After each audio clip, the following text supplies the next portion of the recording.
The silent witness. The marble floors of the Malhotra estate gleamed under the afternoon sun, reflecting the careful work of hands that scrubbed them every morning before dawn.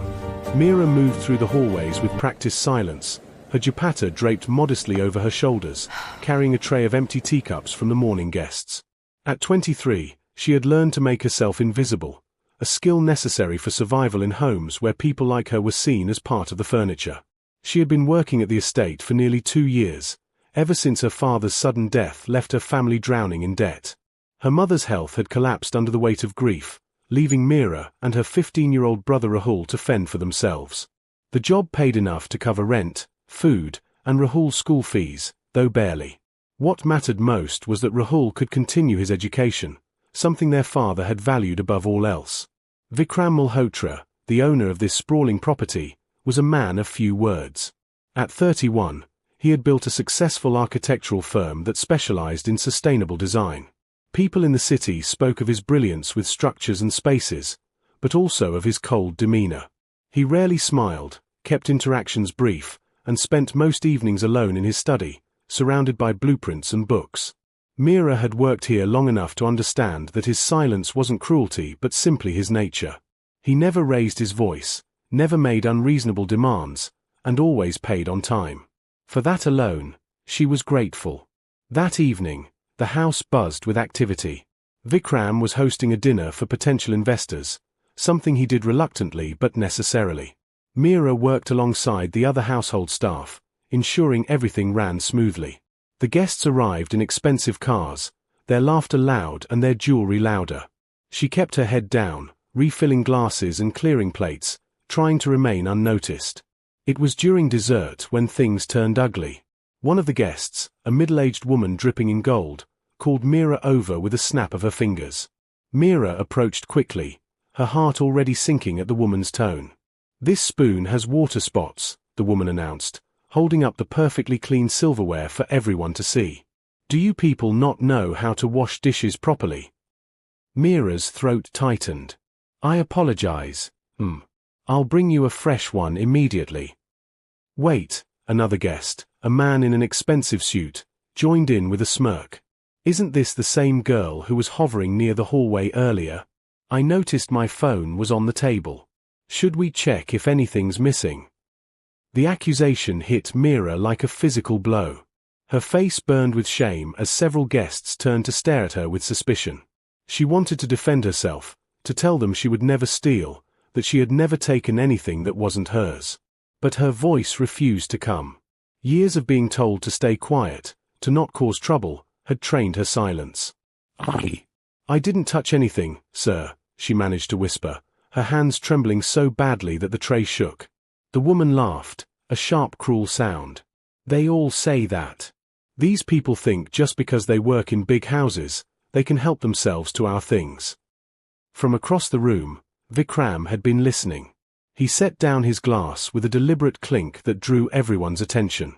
His expression remained neutral, but something had shifted in his eyes. He stood slowly, his tall frame commanding the space, and walked toward where Mira stood frozen. "That's enough," he said quietly, but his voice carried authority that made the entire room fall silent.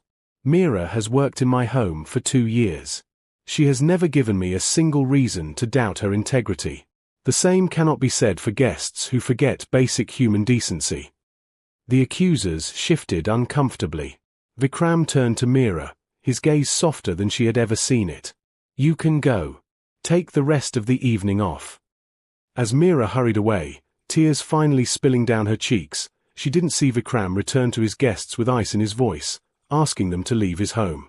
But she heard the front door close repeatedly, and later, when the house fell into unusual quiet, she realized something had changed. Someone had finally stood up for her, and she didn't quite know what to do with the feeling blooming in her chest, something dangerous that felt like hope. The unexpected offer morning light filtered through the kitchen windows as Mira prepared breakfast, her movements automatic despite the exhaustion weighing on her shoulders. She had barely slept, replaying the previous night's humiliation over and over. The shame still burned, but beneath it lay something else, a tiny spark of gratitude that someone had defended her when she couldn't defend herself. Mrs. Kapoor, the head servant who had worked at the estate for 15 years, watched Meera with disapproving eyes. The older woman had made it clear from the beginning that she believed in maintaining strict boundaries between the household staff and their employer. Any deviation from this unspoken rule was met with suspicion. "Mr. Malhotra wants to see you in his study after breakfast," Mrs. Kapoor announced, her tone carrying a warning. "Whatever happened last night, don't think it makes you special. Men like him help when it suits them, but we remain what we are." Meera nodded silently, her stomach churning with anxiety. Was she being dismissed? Perhaps the incident had caused too much trouble, and Vikram had decided it was easier to replace her than deal with awkward questions from future guests. An hour later, she stood outside the study door, her hand raised to knock but frozen in place. She had never been called to this room before. Taking a deep breath, she finally knocked softly. "Come in," Vikram's voice called from inside. The study was lined with books and architectural models, sunlight streaming across a large desk covered with papers.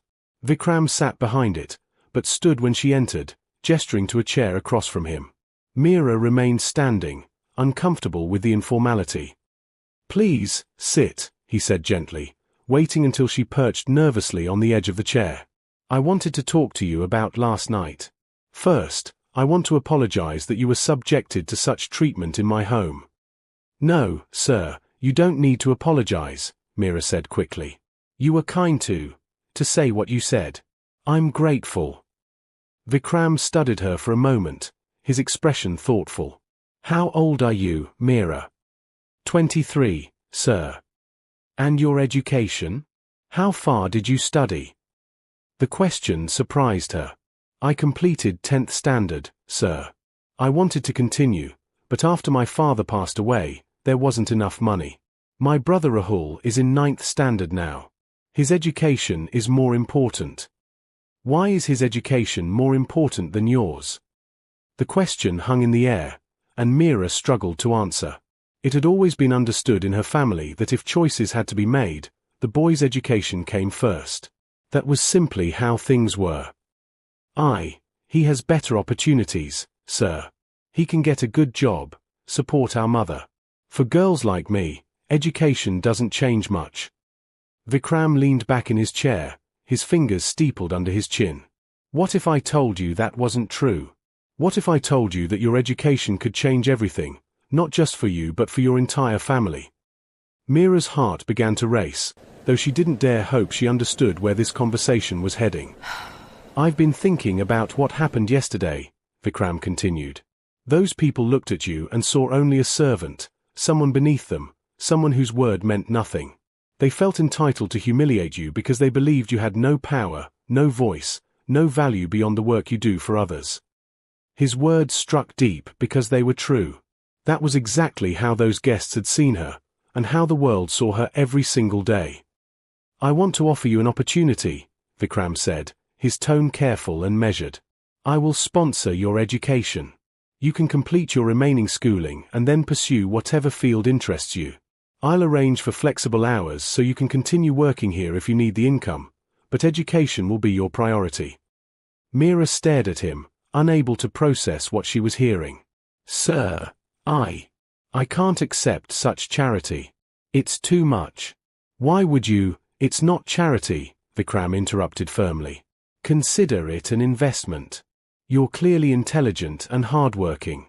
Those qualities shouldn't be wasted because of circumstances beyond your control. Besides, I'm not doing this purely out of kindness. I believe people perform better when they see a future for themselves beyond their current situation." Tears welled in Meera's eyes, but this time they weren't from pain. "Sir, I don't deserve this. I'm nobody. You're a young woman who works 2 jobs to support her family, who faces humiliation with grace, and who clearly values education enough to sacrifice her own for her brother's sake.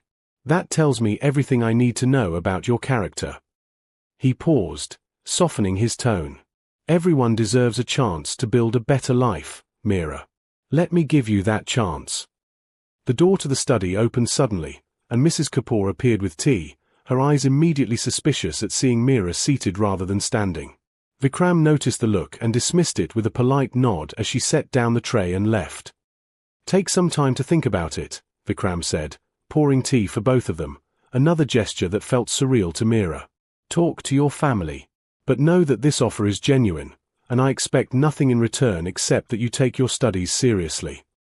That evening, when Mira returned to her small rented room across the city, she found Rahul hunched over his homework at their wobbly table. Her mother dozed in the corner, the medication she took making her sleep most of the day. Mira sat beside her brother and told him everything, watching his eyes grow wide with disbelief and then excitement. "Didi, you have to say yes," Rahul insisted, gripping her hand. "This is your chance. You've given up so much for me. Please, take this opportunity." But doubt gnawed at Mira's heart. In her experience, kindness from wealthy men always came with hidden prices, expectations unspoken until it was too late. Yet something about Vikram's demeanor, the way he had defended her without seeking gratitude, made her want to believe this time might be different. That night, as she lay awake on her thin mattress, Mira made her decision. She would accept Vikram's offer, but she would remain cautious, protective of her dignity and boundaries. If this was real, if he truly meant only to help, then she would work harder than she ever had before. She would prove that his faith in her wasn't misplaced. She would show the world that she was worth more than their dismissive glances and cruel words. And perhaps, in time, she might even believe it herself. The silent witness. The marble floors of the Malhotra estate gleamed under the afternoon sun, reflecting the careful work of hands that scrubbed them every morning before dawn. Mira moved through the hallways with practiced silence, her dupatta draped modestly over her shoulders, carrying a tray of empty teacups from the morning guests. At 23, she had learned to make herself invisible, a skill necessary for survival in homes where people like her were seen as part of the furniture. She had been working at the estate for nearly 2 years, ever since her father's sudden death left her family drowning in debt. Her mother's health had collapsed under the weight of grief, leaving Mira and her 15-year-old brother Rahul to fend for themselves. The job paid enough to cover rent, food, and Rahul's school fees, though barely. What mattered most was that Rahul could continue his education, something their father had valued above all else. Vikram Malhotra, the owner of this sprawling property, was a man of few words. At 31, he had built a successful architectural firm that specialized in sustainable design. People in the city spoke of his brilliance with structures and spaces, but also of his cold demeanor. He rarely smiled, kept interactions brief, and spent most evenings alone in his study, surrounded by blueprints and books. Mira had worked here long enough to understand that his silence wasn't cruelty but simply his nature. He never raised his voice, never made unreasonable demands, and always paid on time. For that alone, she was grateful. That evening, the house buzzed with activity. Vikram was hosting a dinner for potential investors, something he did reluctantly but necessarily. Mira worked alongside the other household staff, ensuring everything ran smoothly. The guests arrived in expensive cars, their laughter loud and their jewelry louder. She kept her head down, refilling glasses and clearing plates, trying to remain unnoticed. It was during dessert when things turned ugly. One of the guests, a middle-aged woman dripping in gold, called Mira over with a snap of her fingers. Mira approached quickly, her heart already sinking at the woman's tone. "This spoon has water spots," the woman announced, holding up the perfectly clean silverware for everyone to see. "Do you people not know how to wash dishes properly?" Mira's throat tightened. "I apologize. I'll bring you a fresh one immediately." "Wait," another guest, a man in an expensive suit, joined in with a smirk. "Isn't this the same girl who was hovering near the hallway earlier? I noticed my phone was on the table. Should we check if anything's missing?"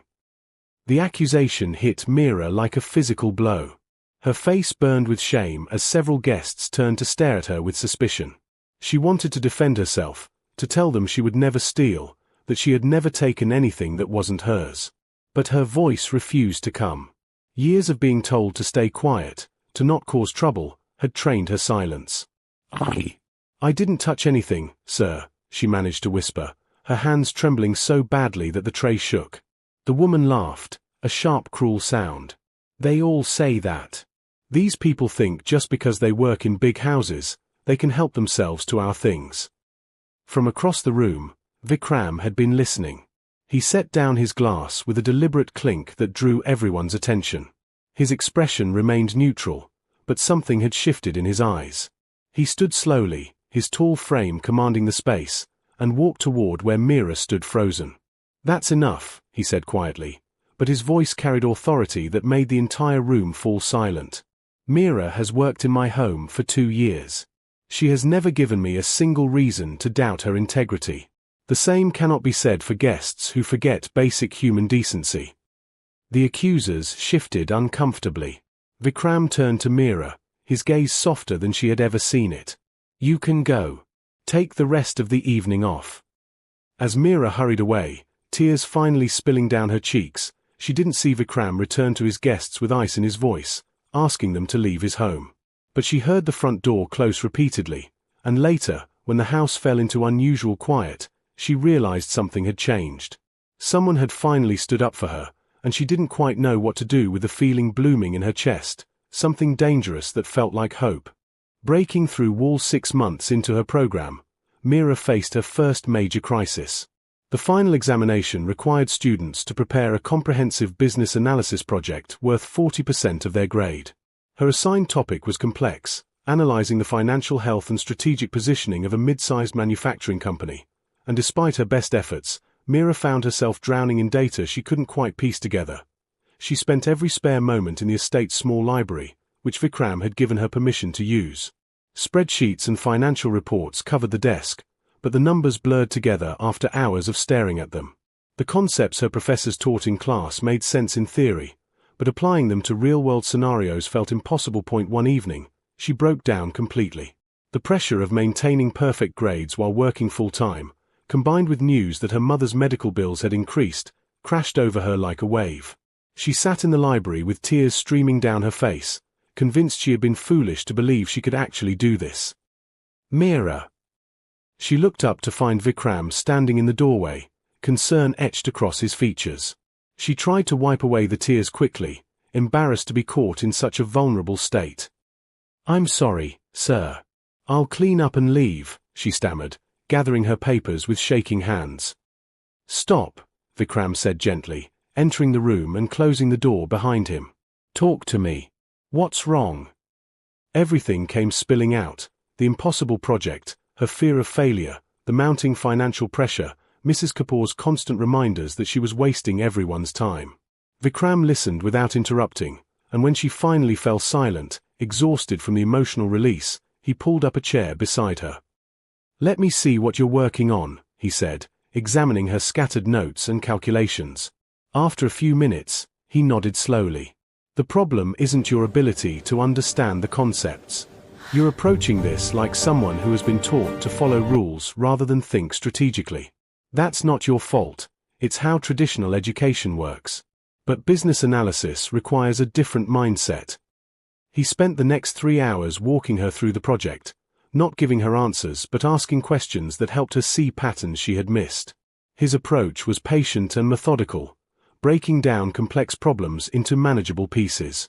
Slowly, the fog began to lift, and Mira started to see the connections between different aspects of the company's operations.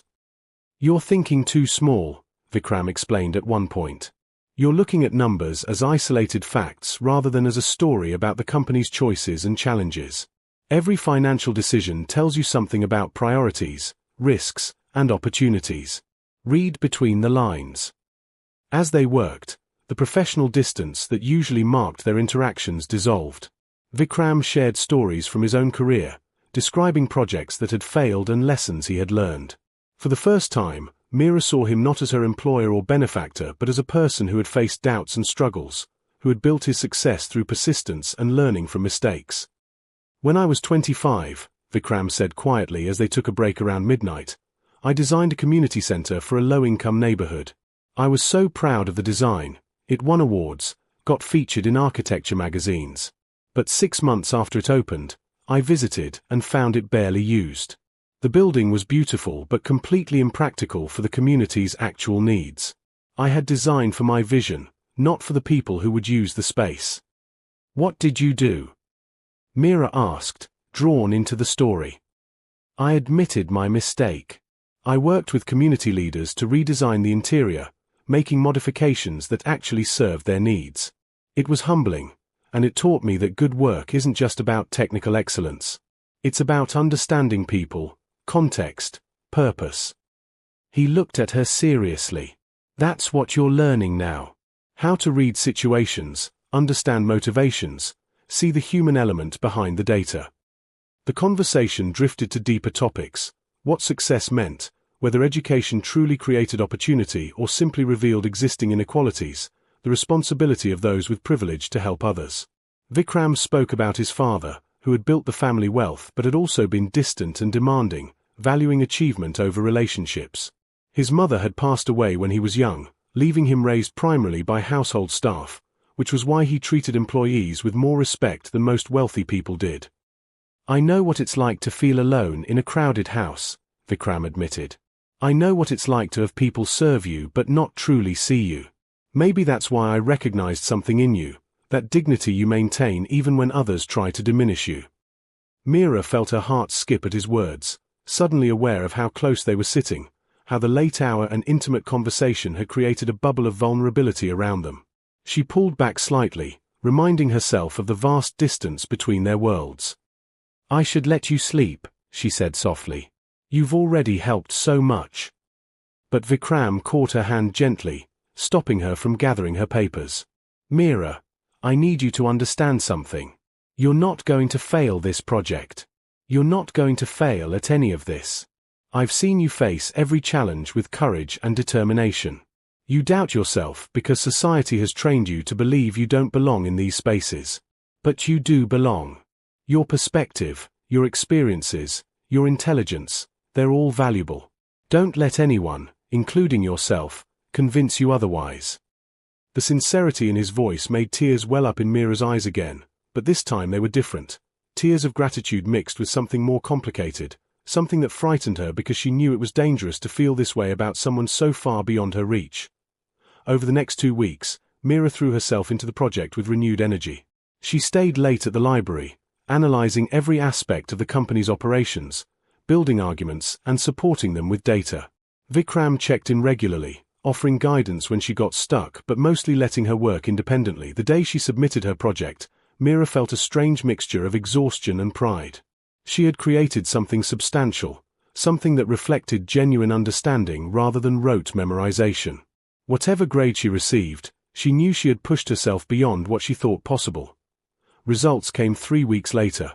Meera scored 92% on the project, the highest in her class. Her professor added a note saying her analysis showed exceptional critical thinking and recommended she consider pursuing advanced business studies. When she showed Vikram the results, his smile was the brightest she had ever seen. "I knew you could do it," he said simply.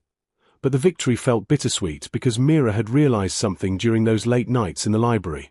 She had fallen for Vikram, not just for his kindness or his help, but for the person he was beneath the reserved exterior. She loved his quiet strength, his thoughtful way of approaching problems, the loneliness she sometimes glimpsed beneath his self-sufficiency. T was a love without hope or future, she told herself firmly. They existed in different worlds, and no amount of education would bridge that gap. The kindest thing she could do was guard her heart and focus on building the life he had helped make possible. But late at night, when she allowed herself moments of weakness, Meera let herself imagine what it might feel like to be truly seen, truly valued, by someone like Vikram Malhotra, not as a charity case or an employee, but as an equal worthy of love. The journey begins the morning Meera enrolled in the evening college program for adult learners felt both exhilarating and terrifying. Vikram had arranged everything with quiet efficiency: admission papers, books, even a small stipend for supplies. She would work at the estate from dawn until 3 in the afternoon, then attend classes until 8 in the evening. It was an exhausting schedule, but Meera approached it with determination that surprised even herself. The other students were mostly working professionals trying to complete degrees they had abandoned years ago. At first, Meera felt out of place in her simple cotton salwar kameez among people who dressed in office attire, but her professors treated everyone equally, and slowly she began to find her footing to the estate. However, the atmosphere grew tense. Mrs. Kapoor had learned about Meera's education, and her disapproval manifested in countless small cruelties. She assigned Meera the heaviest tasks during her morning shift, criticized her work with increasing frequency, and made pointed comments about people who forgot their place in the world. "Education won't change what you are," Mrs. Kapoor told her one afternoon as Meera rushed to finish mopping the floors before leaving for class. A maid with a degree is still a maid. You're wasting Mr. Malhotra's money and setting yourself up for disappointment. The words stung because part of Meera feared they might be true. What if she completed her education only to find that society still saw her as nothing more than hired help? What if all this effort led nowhere? Vikram seemed to sense her struggles, though she tried to hide them. He had taken to working from home more often, claiming it helped him focus on complex projects, but Meera suspected he wanted to ensure she left on time for her classes. On several occasions, when Mrs. Kapoor tried to pile on additional tasks late in the afternoon, Vikram would intervene with a simple reminder that Meera's shift ended at 3:1 evening. About 3 months into her studies, Meera returned to the estate much later than usual. She had stayed after class to work on a group project, and it was nearly 10 when she quietly entered through the kitchen door, hoping to slip to her small room on the ground floor without encountering anyone. Instead, she found Vikram sitting at the kitchen table with a cup of tea, papers spread before him. He looked up as she entered, noting her exhausted expression and the heavy bag of books pulling at her shoulder. "Rough day?" he asked, his tone casual. Meera nodded, too tired to maintain formalities. "Group project. My classmates aren't very. They think because I work as domestic help, I can't contribute intellectually. They gave me all the formatting work and none of the actual research." She hadn't meant to complain, but the frustration spilled out before she could stop it. To her surprise, Vikram smiled slightly, the expression transforming his usually serious face. "I had a similar experience in architecture school," he said, gesturing for her to sit. "My family has money, so everyone assumed I was there because my father made donations, not because I had talent. I had to work twice as hard as everyone else to prove my designs succeeded on their own merit." Meera sat down slowly, surprised by this glimpse into his past. Vikram rarely spoke about himself, maintaining a professional distance even as he helped her navigate her new life. "How did you handle it?" she asked quietly. "I let my work speak for itself. Eventually, prejudices fade when confronted with consistent evidence that they're wrong. It's exhausting and unfair, but sometimes that's the price of breaking through barriers." He paused, studying her tired face. "But I had resources and support. You're doing this while working full-time, managing family responsibilities, and dealing with hostility here at home. That takes a different kind of strength." The acknowledgement warmed something in Meera's chest. For weeks, she had felt like she was drowning, struggling to keep up with coursework while maintaining her job and sending money home to her mother and Rahul. Hearing that someone recognized how difficult this path was made the burden feel slightly lighter. "Mrs. Kapoor thinks I'm being foolish," Meera admitted. "She says education won't change what I am." Vikram's expression hardened slightly. Mrs. Kapoor has worked in service her entire life and has convinced herself that this is the only possible path for people from certain backgrounds. She's wrong, but I understand why she believes it. Change is frightening, especially when it challenges everything you've built your identity around. He stood and pulled a folder from the counter, sliding it across to Meera. Inside were printouts of scholarship opportunities for students from disadvantaged backgrounds, information about internship programs, and articles about successful professionals who had started with nothing. "I've been researching options for when you complete your current program," Vikram explained. "You're excelling in your classes, Meera. Your professors sent me your progress report. You're second in your cohort despite working full-time. That's extraordinary. You should be thinking about what comes next." Meera stared at the papers, overwhelmed. She had been so focused on simply surviving each day that she hadn't allowed herself to imagine a future beyond passing her current exams. "I'm studying commerce," she said slowly. "I thought maybe I could become a bookkeeper, find work in a small office somewhere. But these scholarships, they're for universities. For professional degrees. Why not?" Vikram challenged. "Why limit yourself to small ambitions when you're clearly capable of more?" "Because people like me don't get to dream that big," Meera thought but didn't say. Instead, she gathered the papers carefully, treating them like precious treasures. "Thank you," she whispered, "for all of this. I don't know how I'll ever repay you." "Succeed," Vikram said simply. That's all the repayment I need. Prove that investing in people's potential matters more than maintaining social hierarchies. Over the following weeks, something shifted between them. Their conversations grew longer, moving beyond logistics and schedules to ideas and dreams. Vikram would ask about her classes, genuinely interested in what she was learning. Meera found herself sharing observations about the world that she had never voiced before, and Vikram listened with an attention that made her feel, for the first time in her life, that her thoughts had value. Mrs. Kapoor watched these interactions with increasing disapproval, but Vikram had made it clear that Meera's education was not up for debate. The other household staff followed Mrs. Kapoor's lead, creating an uncomfortable divide, but Meera focused on her goals and tried not to let the social isolation bother her. Late one night, as she studied at the kitchen table long after her shift had ended, Vikram found her asleep over her accounting textbook. He gently shook her awake, noting the dark circles under her eyes. "You're pushing yourself too hard," he said with concern. "I have to," Meera replied, rubbing her eyes. "I can't waste this opportunity. Too many people are counting on me." "Including yourself," Vikram reminded her. "You matter too, Meera. Not just as a provider for your family or a worker in this house. You, as a person, have value." The words settled into her heart, fragile seeds that might one day grow into genuine self-belief. For now, though, Meera simply gathered her books and headed to bed, carrying with her the strange, wonderful feeling of being truly seen by someone who expected nothing in return except that she become the best version of herself.